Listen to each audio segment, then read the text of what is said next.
In order to upgrade the firmware in your tecla-e, you need to open the Tecla app.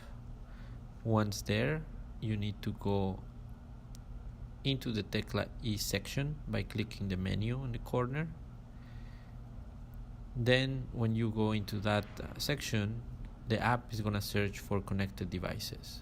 Once you found the tecla-e connected to this particular device, you can click on it and it will read the firmware that is currently in the device.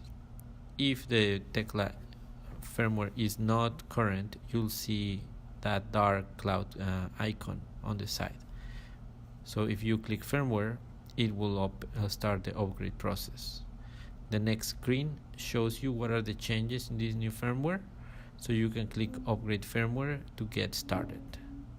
After that, you need to wait for the process to be completed. It might take a few minutes, up to 10 minutes. You'll be seeing the progress. Once the process is almost completed, the tecla-e will restart and reconnect to your device, so you'll be able to continue using your switches to control the app.